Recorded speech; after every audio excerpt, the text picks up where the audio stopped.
Hello everyone, welcome back to the channel. അപ്പോൾ day 7 breakfast മുതൽ dinner വരെയുള്ള recipes എന്തൊക്കെയാണെന്ന് നമുക്ക് നോക്കിയാലോ. ബ്രേക്ക്ഫാസ്റ്റിന് ഇന്ന് പൂരി ബജിയാണ്. ഇവിടെ ഞാനൊരു 4 ഉരുളക്കിഴങ്ങ്, ഒരു 3 സവാള, ഒരു വലിയ കഷ്ണം ഇഞ്ചി, ഒരു 5-6 പച്ചമുളക് ഇത്രയും എടുത്തിട്ടുണ്ട്. നമുക്ക് ഈ ഉരുളക്കിഴങ്ങ് കഷ്ണങ്ങളാക്കിയിട്ട് കുക്കറിലേക്ക് ഇട്ട് കൊടുക്കാം.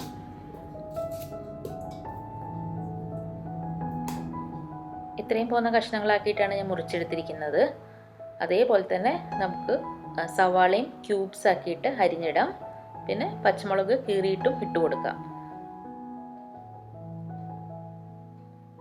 ഇഞ്ചി നല്ല പൊടിയായിട്ട് അരിഞ്ഞെടുക്കണം, ഇല്ലെങ്കിൽ അത് നമുക്കറിയില്ല, ഇങ്ങനെ കടിക്കാൻ കിട്ടുമ്പോൾ നമുക്കൊരു ബുദ്ധിമുട്ടാവും. അത് അപ്പം നല്ല പൊടിയായിട്ട് ഇഞ്ചി അരിഞ്ഞിട്ട് കൊടുക്കുക.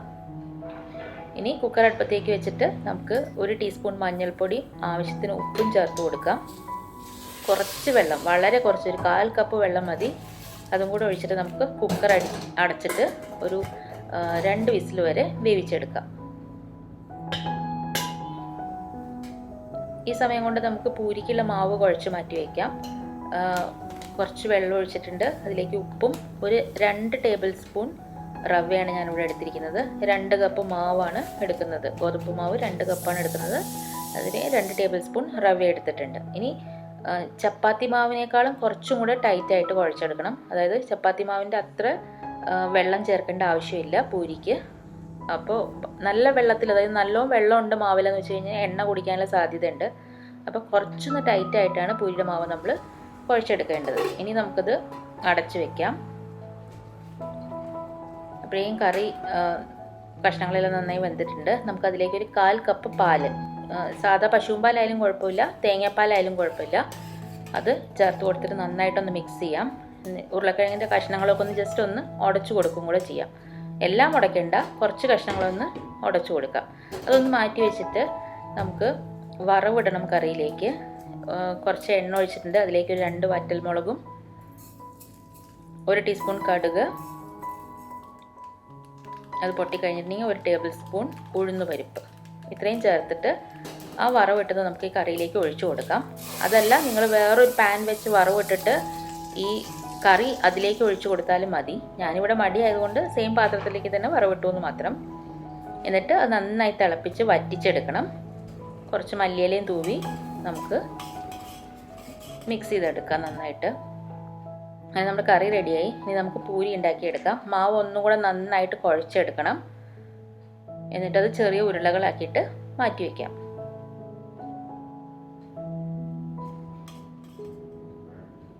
ഇനി നമുക്കിവിടെ ഒരു ചെറിയ പാത്രത്തിലേക്ക് കുറച്ച് എണ്ണ എടുക്കാം. ഈ എണ്ണ തൊട്ടിട്ടാണ് ഞാൻ പൂരി പരത്തിയെടുക്കാറുള്ളത്, പൊടി ഇട്ടിട്ടല്ല. അപ്പോൾ പൊടി ഇട്ടിട്ട് നമ്മൾ പരത്തി എടുത്തു കഴിഞ്ഞിട്ടുണ്ടെങ്കിൽ നമ്മൾ വറുത്തെടുക്കുന്ന എണ്ണയിൽ ഈ പൊടി അങ്ങ് മിക്സായിട്ട് കരിഞ്ഞ പോലെ വരും. അല്ലെങ്കിൽ അടുത്ത് നമ്മൾ നെക്സ്റ്റ് പൂരി വറുത്തെടുക്കുമ്പോൾ അതിൻ്റെ മുകളിൽ ഇങ്ങനെ ആ പൊടി ഇങ്ങനെ വരും. അപ്പോൾ അതുകൊണ്ട് എപ്പോഴും എണ്ണ തൊട്ടിട്ട് പൂരി പരത്തിയെടുക്കുന്നതാണ് നല്ലത്. നല്ല പഫ്ഡായിട്ട് പൂരി നമുക്ക് കിട്ടിയിട്ടുണ്ട്. കുറച്ച് റവയും കൂടെ ചേർക്കുന്നത് കൊണ്ട് നല്ല രീതിയിൽ കുറച്ചൊരു ക്രിസ്പിനെസ് പോലെ നമ്മുടെ പൂരിക്ക് ഉണ്ടാവുകയും ചെയ്യും.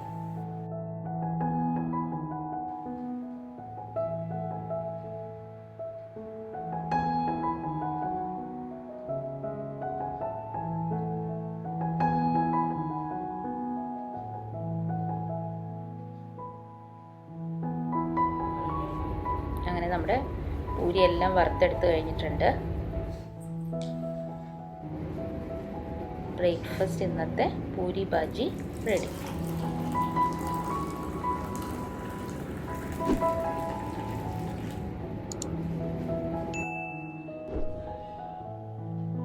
ഇനി നമുക്ക് ഇന്നത്തെ ലഞ്ച് മെനു നോക്കാം. മീനില്ലാത്ത മീൻ കറി, ചെറുപയർ തോരൻ, ഫിഷ് ഫ്രൈ, അത്രയാണ് ഇന്നത്തെ ലഞ്ചിന് ഞാൻ റെഡിയാക്കുന്നത്. അപ്പോൾ നമ്മൾ ചെറുപയർ ആദ്യം കുറച്ച് ഉപ്പിട്ടിട്ട് വേവിച്ച് മാറ്റി വെക്കണം. രാവിലെ തന്നെ അത് കുതിരാനിടണം വെള്ളത്തിൽ. എന്നിട്ട് അപ്പോൾ നമ്മുടെ ലഞ്ച് ടൈം ആകുമ്പോഴേക്കും നമുക്കത് വേവിച്ചെടുക്കാം. ആദ്യം അത് വേവിച്ച് മാറ്റി വയ്ക്കാം. ഒരു ചട്ടിയിലേക്ക് ഞാനൊരു 1 സവാള അരിഞ്ഞത്, ഒരു വലിയ തക്കാളി അരിഞ്ഞത്, ഒരു ചെറിയ കഷ്ണം ഇഞ്ചി പൊടിയായിട്ട് അരിഞ്ഞത്, ഒരു 3 കൊടംപുളി അത്രയും ചേർത്ത് കൊടുത്തിട്ടുണ്ട്.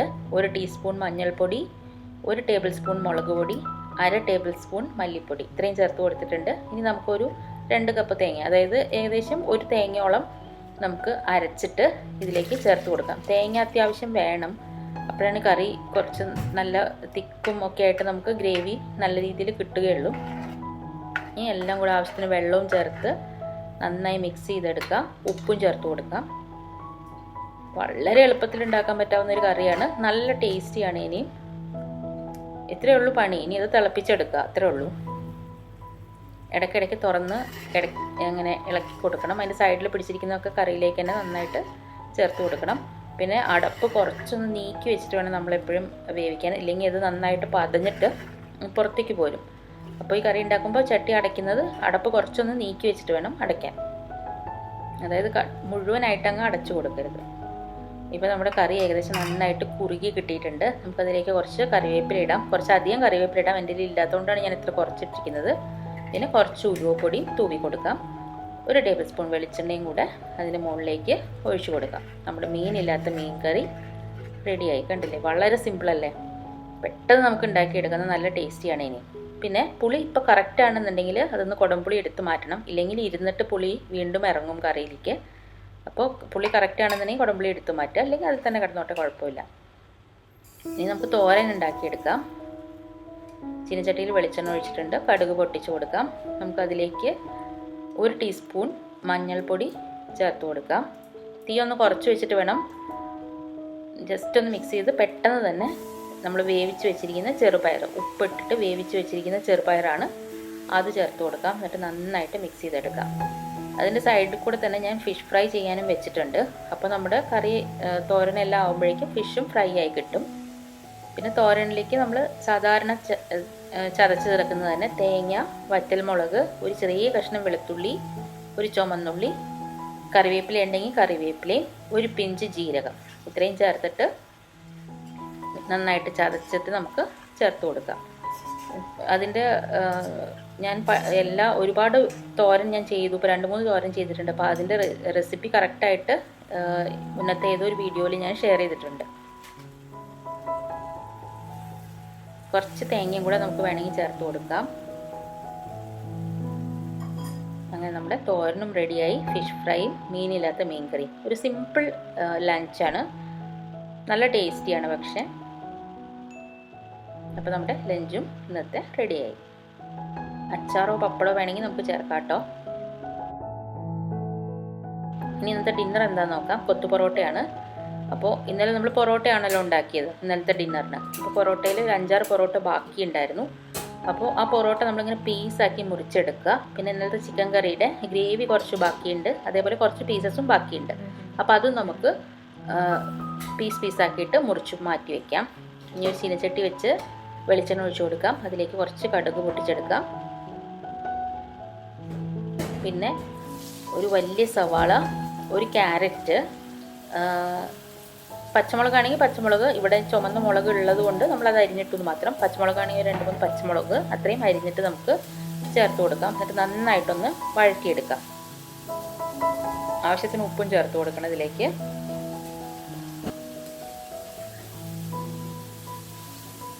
നന്നായി ഒന്ന് വഴറ്റിയെടുക്കാം. ഒരുപാട് അങ്ങ് വെന്തുടയേണ്ട ആവശ്യമൊന്നുമില്ല, പക്ഷെ എന്നാലും നന്നായിട്ടൊന്ന് വഴണ്ട് കിട്ടണം. നമുക്കതിലേക്ക് കുറച്ച് മഞ്ഞൾപ്പൊടിയും 1 ടേബിൾ സ്പൂൺ മുളക് പൊടിയും 1 ടീസ്പൂൺ ഗരം മസാലയും ചേർത്ത് കൊടുക്കാം. നന്നായിട്ടൊന്ന് മിക്സ് ചെയ്ത് മസാലയുടെ പച്ചച്ചോ മണമൊക്കെ ഒന്ന് മാറി കിട്ടിക്കഴിഞ്ഞിട്ടുണ്ടെങ്കിൽ നമുക്കതിലേക്ക് ഒരു തക്കാളി സ്ലൈസ് ചെയ്തത് ചേർത്ത് കൊടുക്കാം. പൊടിയായിട്ട് അരിഞ്ഞതല്ല, ജസ്റ്റ് സ്ലൈസ് ചെയ്തിട്ടേ ഉള്ളൂ. ഇനി നമുക്കതിലേക്ക് 3 മുട്ട അടിച്ചു വെച്ചതാണ്, ഉപ്പും കുറച്ച് കുരുമുളക് പൊടിയും ചേർത്തിട്ട് അടിച്ചു വെച്ചതാണ്, അത് ചേർത്ത് കൊടുക്കാം. എന്നിട്ട് നന്നായിട്ട് സ്ക്രാമ്പിൾ ചെയ്തെടുക്കാം. മുട്ട നന്നായിട്ട് ഇങ്ങനെ ചിക്കി പൊരിച്ചെടുക്കാം നമുക്ക്.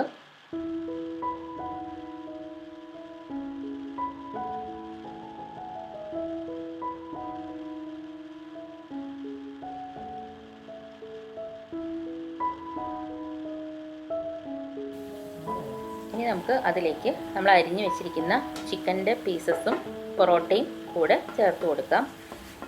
ഇതേ സമയത്ത് തന്നെ ഇതിന് മുന്നേ നമ്മുടെ ചിക്കൻ്റെ ഗ്രേവി ബാക്കി ഉണ്ടെന്നുണ്ടെങ്കിൽ അതും കൂടെ അതിലേക്ക് മുട്ട ചേർത്ത് കഴിഞ്ഞിട്ടുണ്ടെങ്കിൽ ചേർത്ത് കൊടുത്തിട്ട് ഒന്ന് വറ്റിച്ചെടുക്കണം. എന്നിട്ട് വേണം നമ്മൾ പൊറോട്ട ചേർത്ത് കൊടുക്കാൻ.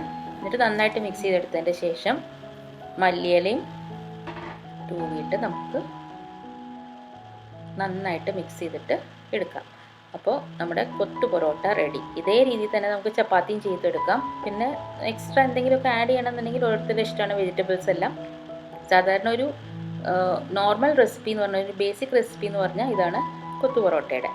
അപ്പോൾ ഇതാണ് നമ്മുടെ ഇന്നത്തെ ഡിന്നർ. പൊറോട്ടയൊക്കെ ബാക്കി കിട്ടുമ്പോൾ നമുക്ക് ഇങ്ങനെ ഉണ്ടാക്കിയെടുക്കാം. ഒരു ദിവസത്തെ ഡിന്നർ ഒരു തട്ടിക്കൂട്ട് പരിപാടി എന്ന് വേണമെങ്കിൽ പറയാം. അപ്പോൾ ഇന്നത്തെ ഇൻഗ്രീഡിയൻസ് കാർഡ് ഇതൊക്കെയാണ് ചേർത്തിട്ടുണ്ട് ഞാനെല്ലാം. അപ്പോൾ നമ്മൾ 7 days കഴിഞ്ഞു ബ്രേക്ക്ഫാസ്റ്റ് ഡിന്നർ റെസിപ്പീസിൻ്റെ. എല്ലാവർക്കും ഇഷ്ടമാവണമെന്ന് വിചാരിക്കുന്നു.